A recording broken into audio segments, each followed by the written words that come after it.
گناہ کرے اور اللہ سے امید رکھے۔ آج جو ہمارے معاشرے میں چل رہا ہے نا، اس کو رسول اللہ صلی اللہ علیہ وسلم نے بالکل پسند نہیں کیا۔ گناہ کرنے کے بعد آدمی کو شرمندہ ہونا چاہیے، آدمی کو نادم ہونا چاہیے، اور اسے تو کیا ہے، اس کی شرمندگی، اس کا ضمیر اس کے اس معاملے پر بار بار اس کو تکلیف، اسے کیا ہے، ملامت کرنا چاہیے۔ ویسا چھوڑ کے آج معاملہ کیا ہوتا ہے، بڑی ڈھٹائی سے آدمی گناہ کرتا ہے، اور گناہ کرنے کے بعد بڑے اس سے کہتا ہے کہ اے بھائی اللہ بڑا ہے، غفور الرحیم ہے، معاف کر دے گا۔ یہ جو ہے نا، یہ بے وقوفی ہے۔ اگر کسی کے پاس زہر سے بچنے کا تریاق ہو تو اس کے بھروسے پہ کیا ہے، زہر پیا نہیں جاتا، زہر پیا نہیں جاتا۔ بالاتفاق زہر چلے گیا ہے تو تب تریاق کا استعمال ہوتا، لیکن ایسا کہیں بھی نہیں ہوتا کہ بھئی میرے پاس زہر سے بچنے کی دوا ہے اس لیے میں بار بار زہر پیوں گا۔ یہ بیوقوفی ہے۔ اور وہ بندہ جو گناہ کر کے اللہ سے امید رکھتا ہے کہ بھئی میں گناہ کرتے جاؤں گا پھر بھی وہ اللہ ہے نا میرے ساتھ نیکوں کے جیسا معاملہ کرے گا، تو یہ بیوقوفی ہے، بیوقوفی ہے۔ تو اس نے یہی کہا، کیا کہا، پہلے تو قیامت نہیں آئے گی، اگر قیامت آ بھی گئی نا مجھے اس کا کوئی بھی برا اثر نہیں ہوگا۔ قالا ما اظن الساعة قائمة ولئن رددت الى ربي لاجدن خيرا منها منقلبا۔ تو ان کے ساتھی نے کہا ولولا اذ دخلت جنتك قلت ما شاء الله لا قوة الا بالله۔ وہ کہنے لگا کہ بھئی کیا ہی اچھا ہوتا تو اپنے باغیچے کو دیکھ کر یہ کہتا ماشاء اللہ لا حول ولا قوت الا باللہ، یعنی جو کچھ اللہ نے چاہا وہی ہوتا ہے اور ساری قوتیں جو ہیں وہ اللہ کی ہیں۔ اگر یہ کہتا تو کتنا اچھا ہوتا، کتنا اچھا ہوتا۔ اسی لیے صحیح مسلم کی روایت ہے، جب بندہ اپنے مال کو دیکھتا ہے، اپنی اولاد کو دیکھتا ہے، اللہ کی کسی بھی نعمت کو جو اللہ نے اس پر کیا ہے دیکھ کر خوش ہوتا ہے، تو اسے ضرور بضرور کیا ہے، ان کلمات کو پڑھ لینا چاہیے۔ اپنے بچے اچھے لگے ماشاء اللہ، اپنی کوئی نعمت ماشاء اللہ لا حول ولا قوت الا باللہ۔ اس کی برکت کیا ہوگی؟ اس کی برکت یہ ہوگی کہ بندہ جو ہے وہ غرور و تکبر کی بیماری سے بھی بچ جائے گا، اور دوسرا یہ ہوگا، حدیث پاک میں آتا ہے اللہ تبارک و تعالیٰ اس نعمت کو زوال سے محفوظ کرے گا۔ وہ نعمت کیا ہے، زائل نہیں ہوگی، اس نعمت پر کوئی برا اثر نہیں ہوگا۔ اسی لیے یہ تعلیم دی گئی اسلام میں، کوئی چیز آپ کو پسند آئی تو آپ ماشاء اللہ بولو۔ کیوں؟ ماشاء اللہ بولنے سے نظر کا جو برا اثر ہوتا ہے اس اثر سے وہ چیز بچ جاتی ہے، وہ شے بچ جاتی ہے۔ وہ انسان ہو غیر انسان ہو، ہر ایک پر بری نظر کا اثر ہوتا ہے۔ وہ بری نظر کا جو برا اثر ہے اللہ تبارک و تعالیٰ کے ان کلمات کی برکت سے کیا ہے، ختم ہو جاتے ہیں، ختم ہو جاتے ہیں۔ تو اس کا ساتھی نے بھی یہی کہا کہ اے کاش تو ایسا نہیں کہتا جو کہہ رہا ہے، بلکہ یہ کہتا کہ اللہ کا شکر ادا کرتا، اللہ کی قوت اور کبریائی کو یاد کرتا، اس نے جو تیرے ساتھ احسان کا معاملہ فرمایا ہے وہ کرتا تو بہت اچھا ہوتا۔ ولولا اذ دخلت جنتك قلت ما شاء الله لا قوة الا بالله یوم ترنی انا اقل منك مالا وولدا۔ اور اگر تو مجھے مال میں، اولاد میں، دنیاوی شرف میں اپنے سے کمتر سمجھتا ہے تو کوئی بات نہیں، تو وہ ہے، تو اپنے پیدا کرنے والے رب کے خلاف کفر کرنے پر تلا ہوا ہے، اور میں کسی بھی صورت میں اللہ کے ساتھ کسی کو شریک نہیں کر سکتا، اللہ کے ساتھ کسی کو شریک نہیں کر سکتا۔ اور جہاں تک تیرا یہ تصور ہے کہ میرے پاس مال و دولت نہیں ہے، فاسا ان قریب میرا رب جو ہے تجھ سے بھی زیادہ بہتر مال مجھے عطا فرمائے گا، تجھ سے بھی زیادہ دنیاوی نعمتیں مجھے دے گا، اور تیری نعمت پر اچانک عذاب آ جائے تو کیا کرے گا، اور اس کا پانی زمین میں چلا جائے تو کیا کرے گا۔ یہ تنبیہ کرتا رہا، لیکن دولت اور دولت کے نشے نے ان نصیحت والی باتوں کو کیا ہے، اسے سننے نہیں دیا۔ نتیجہ کیا ہوا، وہ اسی طرح اپنی دولت پر اتراتا رہا۔ وہ یہ بھول گیا کہ اس کا پیدا کرنے والا بھی کوئی ہے، کائنات کا چلانے والا بھی کوئی ہے، جس کے ارادے کے سامنے، جس کے منشے کے سامنے کسی کا منشا نہیں چلتا، کسی کا ارادہ نہیں چلتا۔ اور وہ اسی حالت میں رہا، اور دوسرے دوست نے اس کی خیر خواہی کے لیے جو باتیں بتائی تھی اس کو بھی وہ نہیں سمجھا۔ اس کے بعد کیا ہوا، قرآن کہتا ہے وَأُحِيطَ بِثَمَرِهِ فَأَصْبَحَ يُقَلِّبُ كَفَّيْهِ عَلَى مَا أَنفَقَ فِيهَا وَهِيَ خَاوِيَةٌ عَلَى عُرُوشِهَا قَالَ يَا لَيْتَنِي لَمْ أُشْرِكْ بِرَبِّي أَحَدًا۔ اب اس کے باغات کو مصیبت آ کے گھیر لی۔ کچھ ہی وقت نہیں گزرا، اچانک ایسی وبا وہاں پر پھیل گئی جس کی وجہ سے اس کی ساری باغ کے پھل جو ہے وہ ختم ہو گئے، بیکار ہو گئے۔ اب وہ کف افسوس ملتا رہا، اب اسے احساس ہوا، اب کہنے لگا کہ اے کاش میں اللہ کے ساتھ جو ہے شرک کا معاملہ نہیں کرتا، میں اللہ کی نافرمانی نہیں کرتا، میں اللہ کے ساتھ کفر کا معاملہ نہیں کرتا، بغاوت اور طغیانی کو اپنا وتیرہ نہیں بناتا، اے کاش میں ایسا نہیں کرتا۔ کف افسوس ملتا رہا، مگر کیا ہونے والا؟ انسان اپنی بد عملی کی وجہ سے جو وبال اس پر آنا تھا وہ وبال آ چکا۔ اللہ تعالیٰ فرماتا ہے فَأَصْبَحَ يُقَلِّبُ كَفَّيْهِ عَلَى مَا أَنفَقَ فِيهَا وَهِيَ خَاوِيَةٌ عَلَى عُرُوشِهَا قَالَ يَا لَيْتَنِي لَمْ أُشْرِكْ بِرَبِّي أَحَدًا وَلَمْ تَكُن لَّهُ فِئَةٌ يَنصُرُونَهُ مِن دُونِ اللَّهِ هُنَالِكَ الْوَلَایَةُ لِلَّهِ الْحَقُّ هُوَ خَیْرٌ ثَوَابًا وَخَیْرٌ عُقْبًا۔ اللہ تعالیٰ فرماتا ہے اللہ کے مقابل میں کوئی گروہ ایسا نہیں ہے جو اس کی مدد کر سکے۔ اللہ اسے اپنی رحمت سے دور کر دینا چاہے تو پھر کوئی اس کا حامی و مددگار نہیں ہو سکتا، کوئی حامی و مددگار نہیں ہو سکتا۔ اور ایسا ہی ہوا، بڑے بول رہا تھا، کچھ دیر پہلے کچھ تھا، کچھ دیر بعد اس کی حالت ایسی ہو گئی کہ تباہ و برباد ہو گیا۔ قرآن نے اس مثال کو ان لوگوں کے لیے بیان کی جو یہ سمجھتے ہیں کہ ایمان سے بڑھ کر دولت ہے، دین سے بڑھ کر دولت ہے، اسلام سے بڑھ کر دولت ہے، اللہ کی اطاعت سے بڑھ کر دولت ہے۔ جو سمجھتے ہیں نا، ان کو سمجھایا گیا کہ دولت بڑی نہیں ہوتی، ایمان بڑا ہوتا ہے۔ جسے اللہ نے ایمان سے سرفراز فرمایا اس سے بڑی کوئی دولت نہیں ہے، اس سے بڑی کوئی دولت نہیں ہے۔ تو حاضرین محترم عزیزان گرامی، آج کا یہ جو ماحول ہے، اسلام مخالف جو طاقتیں ہیں بالخصوص اسلامی معاشرے میں ایسی دین بیزارگی پیدا کرنے کے تمام وسائل استعمال کر رہے ہیں، تمام طریقے استعمال کر رہے ہیں جس سے انسان اپنے دین سے دور ہو جائے، دین بیزار ہو جائے، دین بیزار ہو جائے۔ ایسی جماعتیں ہمارے پاس پیدا ہو گئی۔ ان جماعتوں کا بنیادی نعرہ ہی کیا ہے صاحب؟ بنیادی نعرہ یہ ہے کہ آپ کثرت سے عبادت نہیں کرنا، عبادت کی کثرت ان کو پسند نہیں ہے۔ اتنا ماڈرن اسلام کو بنا رہے ہیں، آپ دیکھیں اتنا ماڈرن۔ اب کچھ دن اگر ایسا ہی چلے گا تو آپ کو مسجدوں میں وہ بھی دن دیکھنا ملے گا کہ گوا چڈی میں آ کے لوگ نماز پڑھیں گے مسجد میں۔ گوا چڈی میں آ کے اب ٹوپی تو اتر گئی، اوپر کا ادب والا لباس بھی چلے گیا، آپ صرف وہ بڑی چڈی پہن کے نماز پڑھنا ایک باقی ہے۔ یہ مذہب، یہ فکر کہاں سے پیدا ہوئی؟ ایک وہ طریقہ تھا کہ بزرگان دین کا معمول یہ تھا کہ عام لوگوں میں جیسا بیٹھنا ہے بیٹھتے تھے، جب اللہ کی عبادت کی باری آتی تو عمدہ لباس پہنتے تھے، عمدہ لباس پہن کر کیا ہے اللہ کی بارگاہ میں جاتے تھے، امامہ سب ڈال کر اللہ کی بارگاہ میں جاتے تھے۔ لوگ پوچھتے کہ بھئی اتنا اہتمام کرنے کی کیا ضرورت ہے؟ بولے میں بادشاہوں کے بادشاہ کے پاس جا رہا ہوں تو اس بارگاہ کے حساب سے میں جاتا ہوں، اس بارگاہ کے حساب سے میں جاتا ہوں۔ شرعی اعتبار سے عذر ہے تو کوئی بات نہیں، اگر کوئی آدمی اتنا ہی فقیر ہے کہ اس کے پاس ایک ہی کپڑا ہے تو وہ ایک ہی کپڑا ناف سے لے کر اپنے گھٹنے کے نیچے تک باندھ کے نماز پڑھ سکتا ہے، نماز ہو جاتی ہے اس کا، مسئلہ یہ نہیں ہے۔ لیکن اللہ نے نعمت دی ہے تو اللہ نے کیا فرمایا؟ خذوا زینتکم عند کل مسجد فرمایا۔ جب تم مسجد کو جاؤ تو زینت اور آرائش اختیار کرو، اس مقام کے تقدس کا بھی خیال کرو، اس مقام کے تقدس کا بھی خیال کرو۔ تو حاضرین محترم عزیزان گرامی، یہ جو فکر آج ہمارے لوگوں میں پیدا ہو رہی نا، دنیا داری کی فکر، دنیا کا جو غلبہ، دین کی پابندیاں اچھی نہیں لگتی آج لوگوں کو، دین کی جو پابندیاں ہیں نا، دین کا جو اہتمام ہے نا، یہ اچھا نہیں لگتا۔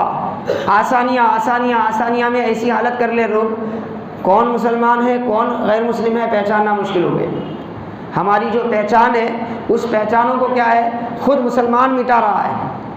تو حاضرین محترم عزیزان گرامی، قرآن نے ہمیں بار بار یہ بات سمجھایا کہ دنیا داری اور مالداری، دنیاوی حکومت یہ اصل نہیں ہے، سب سے زیادہ اصل تو یہ ہے کہ ایمان ہو۔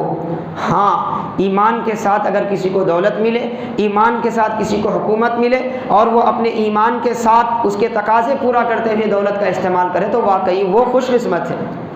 ایسا دولت مند بڑا خوش قسمت ہے جسے اللہ مال و دولت سے نوازے اور اس سے پہلے ایمان کی دولت سے سرفراز فرمائے اور اس کا ایمان اس دولت کو اسے صحیح راہ میں خرچ کروائے۔ کیونکہ میرے آقا علیہ السلام کا ارشاد ہے، صحیح مسلم کی حدیث پاک ہے، رسول اللہ صلی اللہ علیہ وسلم نے فرمایا دو فرد ایسے ہیں جو رشک کرنے کے قابل ہیں، دو آدمی ایسے ہیں جن پر رشک کیا جانا چاہیے۔ اگر رشک کرے تو دو آدمی پہ کرے، ایک وہ بندہ جسے اللہ نے علم دیا، وہ دن و رات اپنے علم کو خرچ کرتے رہتا ہے، اپنے علم پہ خود عمل کرتا ہے، لوگوں کو وہ علم سکھاتا ہے، لوگوں کو وہ علم بتاتا ہے، عام کرتے رہتا ہے، ایک وہ بندہ ہے جس پر رشک کرنے کی ضرورت ہے۔ دوسرا وہ بندہ جسے اللہ نے مال دیا اور وہ دن و رات اللہ کو راضی کرنے کے لیے اس مال کو خرچ کرتے رہتا ہے۔ تو یہ دو افراد ایسے ہیں جن پر رشک کیا جانا چاہیے۔ ہم یہ نہیں بول رہے ہیں کہ ہم مال و دولت سے اپنے آپ کو کنارہ کش کر لے کہ کیا ہے آپ فقیر بن جاؤ، نہیں، مال و دولت رکھو اپنے پاس، مگر مال و دولت کو اپنے جیب میں رکھو، اپنی تجوری میں رکھو، دل میں اسے جگہ مت دو۔ دل جو ہے یہ اللہ کی محبت کا مرکز ہے، دنیا کی دولت کی محبت کا مرکز نہیں ہے۔ اور قرآن کریم نے مختلف انداز سے یہ بات ہمیں سمجھائی ہے، قرآن کریم نے مختلف انداز سے ہمیں یہ بات بتائی ہے کہ کبھی بھی کیا ہے اپنے دین پر اپنی دنیا کو غالب آنے نہ دو، اپنے دین پر، اپنی مذہبی افکار پر، اپنی مذہبی طریقے پر دنیاوی رسوم کو کسی بھی صورت میں غالب آنے نہ دو۔ اور ہم صحابہ کرام کو دیکھیں، وہ فاقہ کشی کو تو برداشت کرتے تھے، لیکن دین سے دوری کا ذرہ برابر بھی تصور ان کی زندگی میں نہیں ملتا تھا۔ ہم نے اہل بیت اطہار کو دیکھا، تابعین کو دیکھا، طرح طرح کے دنیا بھر کے معاملات ان کے سامنے آئے، دن رات پریشانیاں، مصائب، ہر دن ایک نئی مصیبت ان کے سامنے ہوتی تھی، لیکن انہوں نے اس کا مقابلہ کیا، مگر اپنے دین کے معاملے میں وہ کسی بھی مصالحت کو قبول نہیں کیا، کسی بھی نرم روی کو انہوں نے قبول نہیں کیا۔ حاضرین محترم عزیزان گرامی، یہ اللہ کا بہت بڑا احسان ہے ہم پر کہ اللہ نے اپنے کرم سے ہمیں مومن بنا کر پیدا فرمایا۔ اور اتنا ہی نہیں بلکہ اللہ کا یہ بھی احسان ہے کہ اللہ نے قرآن جیسی مقدس کتاب ہمیں عطا فرمائی۔ اب اس کتاب کو ہم نہیں پڑھے، اس کے اصولوں کو ہم نہیں سمجھے اور اس کے اصولوں کے مطابق ہم نے زندگی نہیں گزاری، تو پھر ہماری مسلمانی کئی کی مسلمانی ہے، ہمارا ایمان کئی کا ایمان ہے اور ہمارا اسلام کئی کا اسلام ہے۔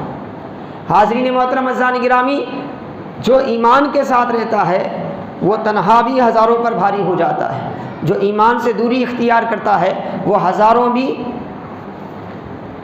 کم تعداد کے مقابل میں کچھ نہیں رہتے۔ اس کی ایک مثال قرآن نے بیان فرمائی۔ سورۃ المومن قرآن پاک میں ایک سورہ ہے، اور یہ سورۃ المومن سورہ ہے مومن، ایمان لانے والا۔ اس میں ایک ایمان والے فرد کا ذکر ہے۔ حضرت سیدنا موسیٰ کلیم اللہ علی نبینا علیہ الصلوۃ والسلام کو اللہ تبارک و تعالیٰ نے مصریوں کی ہدایت کے لیے روانہ فرمایا تھا، اہل مصر کی ہدایت کے لیے۔ اس وقت مصر کا بادشاہ جو تھا، اور مصر کے سارے بادشاہوں کو فرعون کہتے ہیں، وہ جو فرعون بادشاہ تھا وہ شرک میں مبتلا تھا، خود کو خدا کا درجہ دیتا تھا اور کسی بھی صورت میں اللہ کی وحدانیت اور اللہ کے نظام کو قائم کرنے کے لیے وہ تیار نہیں تھا، جس کے نتیجے میں جو کچھ ہونا تھا ہوا۔ طرح طرح کے مصائب و آلام حضرت موسیٰ علیہ السلام کو خود برداشت کرنے پڑے اور آپ کے ماننے والوں کو برداشت کرنا پڑا، طرح طرح کے معاملات، یہاں تک کہ اللہ تبارک و تعالیٰ نے جو ہے بنی اسرائیل کو نجات عطا فرمائی۔ جتنے فرعونی تھے سب تباہ ہو گئے، ایک بچہ نہیں بچا فرعون کا۔ جب اللہ کا مقابلہ کرنے کے لیے نکلا، اللہ کے قانون کا مقابلہ کرنے کے لیے نکلا، اللہ نے مہلت دی دی دی دی دی اور جب مہلت کا وقت ختم ہو گیا، جب اللہ کی جناب سے کیا ہے انتقام شروع ہو گیا، تو حاضرین محترم عزیزان گرامی اس انتقام کے تصور سے ہی رونگٹے کھڑے ہو جاتے ہیں۔ اللہ کا انتقام، اللہ پہلے مہلت دیتا ہے، اور جب مہلت میں بندہ نہیں سدھرتا اس کے بعد اگر وہ گرفت کرنا شروع کر دے، تو اسی لیے تو قرآن نے کہا کہ اِنَّ بَطْشَ رَبِّكَ لَشَدِيدٌ، تیرے رب کی جو پکڑ ہے وہ بڑی سخت ہے، بڑی سخت ہے، اس پکڑ سے کوئی نہیں چھڑا سکتا۔ تو اللہ تبارک تعالیٰ نے انتقام لیا، تو سارے بنی اسرائیل کو تو نجات مل گئی، فرعون تو تباہ ہوا، فرعون کے ساتھ جتنے فرعون کی ہوں میں ہاں ملانے والے تھے سب تباہ ہو گئے، نہ چھوٹے بچے نہ بڑے، نہ مرد بچے نہ عورتیں، کچھ نہیں، سارے تباہ ہو گئے۔ ان سب میں فرعونیوں میں موسیٰ علیہ السلام اور موسیٰ علیہ السلام کے ماننے والوں کو تو دریا نے راستہ دے دیا، فرعون اور فرعون کے سارے فوجی سارے سب ختم ہو گئے۔ بچے کون؟ فرعون میں کوئی نہیں بچا فرعون سے تعلق رکھنے والا، سوائے ایک فرد کے، جو فرعون کا درباری تھا، فرعون کا رشتہ دار بھی تھا، اور اسی کو قرآن نے رجل مؤمن کہا، ایک ایمان والا بندہ۔ پورے فرعونیوں میں وہ ایک بندہ تھا جو ایمان لایا تھا اور ایمان لا کر فرعون کے بیچ میں رہتا تھا، فرعونیوں کے بیچ میں رہتا تھا، اپنے ایمان کو چھپاتا تھا، ایمان کو چھپاتا تھا، اور ہمیشہ جو ہے رائے حضرت موسیٰ علیہ السلام کے حق میں دیتا تھا۔ فرعون کے دربار میں جب کبھی کوئی معاملے میں مشورہ چلتا اور سارے لوگ حضرت موسیٰ علیہ السلام کے خلاف باتیں کرتے رہتے تو یہ کسی نہ کسی حکمت سے ان کو سمجھاتا کہ موسیٰ کی جو بات ہے وہی صحیح ہے، موسیٰ جو کہہ رہے ہیں وہی صحیح ہے، مگر ان لوگوں نے اس کو نہیں مانا۔ تو بالآخر اس نے کیا کیا؟ فَسَتَذْكُرُونَ مَا أَقُولُ لَكُمْ، پارہ نمبر 24 میں اللہ فرماتا ہے عذاب آنے سے عین قبل اس بندے نے اپنی قوم سے مخاطب ہو کے کہا فَسَتَذْكُرُونَ مَا أَقُولُ لَكُمْ، اے میری قوم میں کہتا رہا تمہارے بیچ میں، بار بار کہتا رہا، ان قریب تم میری باتیں یاد کرو گے، ان قریب ایک ایسا وقت بھی آئے گا تمہیں میرا کہا یاد آئے گا، تمہیں جب سمجھ آئے گا کہ ہاں بھئی ہمارا فلاں بھائی ہماری صحیح نصیحت کر رہا تھا، ہم اس کی بات کو مان لینا تھا۔ فَسَتَذْكُرُونَ مَا أَقُولُ لَكُمْ وَأُفَوِّضُ أَمْرِي إِلَى اللَّهِ إِنَّ اللَّهَ بَصِيرٌ بِالْعِبَادِ، اور جہاں تک میرا معاملہ ہے میں اللہ کے حوالے کرتا ہوں، اللہ اپنے بندوں کے معاملات کو خوب دیکھنے والا ہے۔ نتیجہ کیا ہوا؟ فَوَقَاهُ اللَّهُ، اللہ پاک اس بندے کو، وہ جو عذاب فرعونیوں پر آیا تھا، اس بندے کو اللہ تعالیٰ نے اس عذاب سے بچا لیا، اس عذاب سے بچا لیا۔ تو ایک طرف اصحاب سورہ کہف کا وہ واقعہ جو کچھ دیر پہلے میں نے بیان کیا، ایک طرف سورہ مومن کا یہ واقعہ، ان دونوں کو سامنے رکھ کے سوچے تو یہی نتیجہ نکلتا ہے، بے ایمانی اگر ہو، اس کے ساتھ دنیا بھر کی دولت بھی ہو، تو وہ انسان کو نہ دنیا میں چین دیتی ہے نہ آخرت میں چین دیتی ہے۔ اگر ایمان ہے اور ایمان کے ساتھ اگرچہ کہ بادشاہت نہیں ہے، ایمان کے ساتھ اگرچہ کہ دنیاوی فراوانی نہیں ہے، پھر بھی وہ ایمان پر قائم ہے، تو وہ ایمان دنیا میں بھی اسے سرخرو کرتا ہے اور آخرت میں بھی سرخرو کرتا ہے، آخرت میں بھی سرخرو کرتا ہے۔ اسی لیے اس پرفتن دور میں اپنے آپ کو قرآن کی تعلیمات سے جوڑ کر رکھیں، اپنے آپ کو پیارے آقا علیہ السلام کے ارشادات سے جوڑ کر رکھیں۔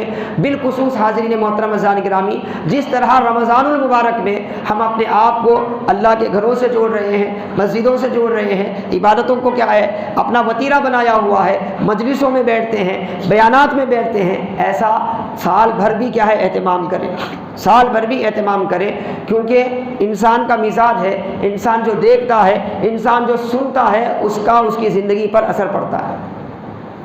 انسان جو سنتا ہے، جو دیکھتا ہے، اس کا اس کی زندگی پر اثر پڑتا ہے۔ اسی لیے ماہرین لکھتے ہیں کہ اگر کوئی بچہ پیدا ہوتے ہی جنگل کے حوالے کر دیا جائے تو وہ زندگی میں کبھی بولنا نہیں سیکھتا۔ جانوروں کے بیچ اسے رکھ دیا جائے تو وہ جانوروں کی بولی سمجھ سکتا ہے، جانوروں کی طرح تو بول سکتا ہے، مگر انسانوں کی طرح وہ کبھی نہیں بول سکتا، کیونکہ انسان پر اس کے دیکھنے کا، اس کے سننے کا بڑا اثر ہوتا ہے، بڑا اثر ہوتا ہے۔ تو اسی لیے اگر ہم خیر کی مجلسوں میں رہیں گے، اچھائی کی محفلوں میں رہیں گے، جہاں خیر کی باتیں ہو رہی ہیں اس جگہ بیٹھیں گے، اس جگہ اٹھیں گے، تو ہمارے مزاج میں بھی خیر پیدا ہوگا، ہم خیر سوچیں گے، خیر بولیں گے، خیر کریں گے۔ اگر ہمارے مزاج میں ہم ایسے لوگوں کے ساتھ بیٹھتے ہیں جو ایک نمبر کے دنیا دار ہیں، ایک نمبر کے فراڈ ہیں، جنہیں دنیا سے بڑھ کر کچھ ہونا نہیں ہے، جنہیں اپنے پیٹ بھرنے سے کچھ علاوہ کوئی ان کا مقصود نہیں ہے، تو دھیرے دھیرے ہمارا مزاج بھی وہی ہوتا جائے گا۔ اسی لیے میرے آقا علیہ السلام نے فرمایا المرء علی دین خلیلہ فلینظر من یخالل، فرمایا آدمی اپنے دوست کے دین پر ہوتا ہے۔ ہم بولتے نا ہم اس کے ساتھ رہ رہے ہیں، کیا بھی نہیں، آپ دیکھو کچھ وہ کیا بھی نہیں بولنے والا کچھ دن کے بعد حقیقت میں کیا بھی نہیں ہو جاتا ہو۔ کیوں؟ جس کے ساتھ آپ اٹھ رہے بیٹھ رہے نا، اس کی فکر، اس کی سوچ آپ کے اندر پیدا ہونا ایک لازمی بات ہے، ایک لازمی بات ہے۔ اسی لیے ہمیں حکم دیا گیا کہ ایمان والو اللہ سے ڈرو، سچوں کے ساتھ رہو، اچھوں کے ساتھ رہو، خیر کے ساتھ رہو۔ تو ان خیر کی مجالس میں اپنے آپ کو رمضان میں بھی غیر رمضان میں بھی بٹھائیں، تاکہ کیا ہے جو بھی خیر ہم سنیں اس کا اثر ہم پر بھی ہو، اور اس کی وجہ سے ہمارا گھر کا ماحول بھی سدھرے، ہماری دنیا بھی سدھرے اور آخرت بھی سدھرے۔ اللہ پاک کی بارگاہ میں دعا ہے کہ اللہ تبارک و تعالیٰ اپنی توفیق سے ہماری عمر میں برکت عطا فرمائے، اور ہماری زندگی کا جتنا بھی بچا کچا حصہ ہے اللہ تعالیٰ اسے برکت دے، اور خوب اعمال صالحہ کرنے کی توفیق عطا فرمائے، خیر کرنے کی توفیق عطا فرمائے، اور ماضی میں جانے انجانے میں ہم سے جو بھی گناہ ہوئے ہیں اللہ تعالیٰ معاف فرمائے، اور اللہ تعالیٰ رمضان کے آخری عشرے کی برکتوں سے ہمیں مالا مال فرمائے۔ بالخصوص اللہ پاک ہمیں لیلۃ القدر کو پانے والا اور اس کی برکتوں کو حاصل کرنے والا اور اس لیلۃ القدر میں خوب اللہ کی عبادت کرنے والے بندوں میں اللہ تعالی ہمیں شامل فرمائے، زندہ رکھے تو ایمان پر رکھے، دم واپسی ایمان پر خاتمہ فرمائے۔ وآخر دعوانا الحمد للہ رب العالمین۔